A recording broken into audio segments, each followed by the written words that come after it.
If you own a modern appliance or drive a hybrid car, there's a high probability its most efficient feature was intentionally downgraded. In the 1980s and 90s, Western corporations realized they couldn't beat Japanese engineering, so they stopped trying to compete and just started buying the patents to make sure you would never see them. What follows isn't a conspiracy theory, it's a corporate paper trail. And once you see it, the technology gap between what exists and what you're allowed to buy starts to look less like an accident and more like a business decision. Number 12, the nickel metal hydride battery. It was not until the late 80s that Sanyo and Matsushita, now called Panasonic, had created high-capacity nickel metal hydride batteries that were able to run an electric car efficiently. These batteries utilized stable chemistries and were scalable enough for manufacturing, all while being used in other applications already. This was no mere theory either. Panasonic NIMH batteries were actually employed by General Motors in the EV1, which is their pure electric car that was leased out to Californians between 1996 and 1999. The drivers who drove this car noted that they could drive up to 100 to 140 miles on a full charge. They wanted to save it, but General Motors took it away and destroyed every single one. The real reason for this is something else. Number 11, the Chevron Cobasys affair. In 1994, a company named Ovonic Battery Company owned the patents for large format NIMH batteries, the type of battery needed to drive an electric car, not a television remote. In 2000, Chevron bought Texaco, which owned a stake in Ovonic through a joint venture known as Cobasys. Result? One of the world's biggest oil companies now had the patents for the battery technology least likely to rely on oil to make its magic happen. And Cobasys launched an aggressive legal attack on anyone using large format NIMH cells in their electric cars that wouldn't pay prohibitive licensing fees, making mass production economically unsustainable. Toyota had to make its RAV4 EV with less battery power than its engineers wanted to. It wasn't a technological limitation, it was a legal one. That patent expired in 2014. The industry grew into what we see today thanks in large part to the fact that lithium-ion chemistry is the only alternative available for the precise use case at hand, because the alternative, NIMH, was off limits due to intellectual property law. Chevron sold Cobasys in 2009. Its job was done. Number 10, the SED display. This technology was introduced by Canon and Toshiba in 2004 in the form of a technology called the Surface Conduction Electron Emitter Display, or SED. Never having heard about this particular display type before is exactly the problem. The image on SED technology used tiny electron emitters on a flat panel with one emitter per pixel, giving picture contrast, color depth, and reaction speeds that neither LCD displays nor the more modern technology of OLED displays were able to match until a decade later. Reviewers that got access to working samples called this the best image a flat panel could provide. Canon poured millions into the development process. A dedicated manufacturing plant was being planned, and a 2006 commercial launch date was set. However, a company called Nano Proprietary Incorporated, based in Texas and focused primarily on patent licenses, took Canon to court for violating a license agreement when including Toshiba in their joint venture.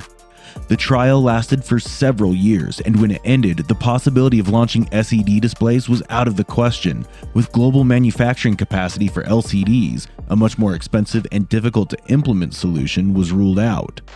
Canon had to write off billions in SED research, and today every TV on the market is equipped with technology that would make SED displays outdated. Number 9, the digital audio codec. Audio compression technologies were created by Japanese engineers at NTT, Nippon Telegraph and Telephone Corporation, during the late 80s and early 90s and constituted the core research work from which the MP3 emerged. The MP3 standard was defined by German researchers working at the Fraunhofer Institute, whose lawyers now own the core patents and license every single piece of hardware or software player that used the technology for the last 30 years or so. The earlier Japanese research was incorporated into international standards, acknowledged in academic citations.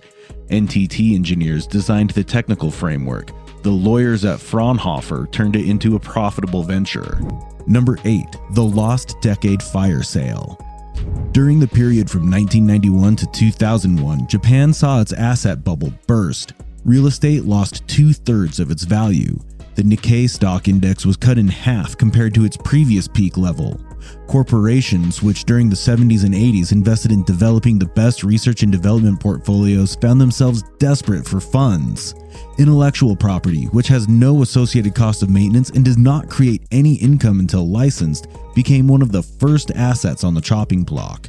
Technology companies based out of countries which provided steady, growing economies full of capital began buying up intellectual property systematically. Patents for industrial robotics, precision manufacturing processes, semiconductor manufacture, and materials science were bought up for mere pennies on the dollar relative to development costs. Some patents were leveraged in useful ways. Other patents were bought simply so they could be stored, unused, denying other companies access to them in order to prevent disruptions of current products. The lost decade wasn't just an expensive loss for Japan, it was a bargain transfer of technological leadership. Number 7. The Lithium-Ion origin story.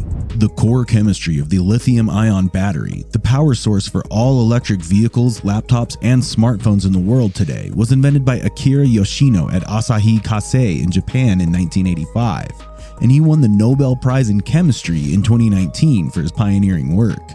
Lithium-ion batteries were made commercially available by Sony in 1991 when they created the first commercial Li-ion cell. The entire multi-billion-dollar industry of Li-ion batteries owes its origin directly to the Japanese. The companies that manufacture lithium-ion batteries today are Chinese firms. The companies that design and use the lithium-ion batteries in different applications are US firms. Despite being the inventor, Japan's market share of an industry it invented has fallen sharply over the past 2 decades, not due to any decline in Japanese engineering capabilities, but due to neglecting the more important task of commercializing technology once it's invented. The patent expired, but the edge did not. Number 6. The optical disc architecture. DVD technology has been a collaboration between Sony and Panasonic, as well as Philips and Time Warner. As for Blu-ray, it has been an initiative of Sony. As for patents, both DVD and Blu-ray have been based on Japanese scientific achievements in this area dating back to the 1970s. With the advent of streaming services making DVDs irrelevant for business purposes, the Japanese patents that earned money through royalties lost all their value instantly. Yet optical disc technology did not become obsolete, it simply moved elsewhere. The highly advanced technologies used by Japan for precise laser cutting of discs evolved into LiDARs, medical imaging devices, and other optical measurement solutions. Companies from Japan that did not manage to make a move to these areas saw their main intellectual property being incorporated into photonic sectors, where American and German firms were already dominating. Number 5. The industrial robot standard. Fanuc, Kawasaki, and Yaskawa were responsible for developing industrial robotics. The level of sophistication and automation of Japan's automotive factories in the 1970s and 1980s could not be matched by anything seen in America and Europe. That was evident, and it played an important role in the competitive challenge that brought down America's automotive sector in the 1980s. When industrial robotics came to the West, all of the licensing and training involved used Japanese technology. When software came into play, however, the intelligence was developed in research laboratories based in the West. The precision of mechanics stayed with Japan. The intelligence of automation went to America and Europe. Fanuc is still the biggest maker of industrial robots. Those deriving maximum profitability from robotic technology, however, are not Japanese. Number 4. The OLED Foundation. OLEDs are the brainchild of Ching Tang and Stephen Van Slyke of Eastman Kodak, who came up with the idea in 1987, strictly speaking, an American technology. However, the firms who took OLED from scientific novelty to a practical manufacturing process have been Japanese. Pioneer released the world's first OLED display in 1997, while Sony brought out the world's first OLED TV set in 2007. The know-how, the manufacturing processes, the encapsulation, these things are all Japanese industrial engineering. In the 2000s and into the 2010s, Samsung made a big investment in OLED manufacturing scale, and by way of joint ventures ended up ahead of the Japanese manufacturers in terms of output capacity. Today, Samsung manufactures OLED screens for Apple devices, including the iPhone that you might very well be using right now, with a screen manufactured in a Korean factory based on techniques originally developed in Japanese factories. This is not because Japan has ceded OLED technology via a patent transfer. Instead, Japan has lost control of OLED through its competitors' recognition that manufacturing scale, in itself, is intellectual property. Number 3. The flash memory monopoly that wasn't. Flash memory was invented by Fujio Masuoka of Toshiba in 1980. Being aware of how significant their breakthrough was, Toshiba was cautious about it. They kept a low profile, developing the technology on the side and protecting themselves, whereas Intel was much quicker to commercialize it. Intel came out with the NOR flash memory in 1988. By the time Toshiba delivered their NAND flash, the type used in today's USB drives, SSDs, and other mobile devices, Intel had already secured its market share and partnerships. While Toshiba's Masuoka invented the technology, he did not receive any bonuses from his employer. Eventually, Masuoka took Toshiba to court for compensation for his invention and won, receiving around 87 million yen, or $750,000, for having invented one of the pillars of our digital world. Today, NAND flash memory is a $60 billion industry worldwide. In 2018, Toshiba's memory business was bought by a group of private investors led by Bain Capital and renamed Kioxia. Number 2. The hybrid drivetrain license. The key to Toyota's success with its Prius model in the late 1990s was its hybrid drivetrain technology, hybrid synergy drive. During the design phase of the original Prius, Toyota secured an impregnable fortress of patents for its basic design principles of a parallel hybrid drivetrain system, including the planetary gear power split, the regeneration capabilities, the battery control system. Every Western automaker attempting to produce a hybrid automobile in the 2000s was left with no other option but to pay licensing costs to Toyota and its superior technology, or try to redesign around it at great cost and considerable time delays. Automakers such as General Motors, Ford, and Chrysler that were already falling behind in competitiveness had to pay Toyota in order to license its hybrid technology and compete with it in the marketplace. This meant that Toyota benefited legally from a second stream of income generated by its competitive advantage over its rivals. Soon, however, the patent window started to close down. In 2015, Toyota decided to make more than 5,600 hybrid patents free to all manufacturers to accelerate the proliferation of hybrid vehicles. Number 1. The buried baseline.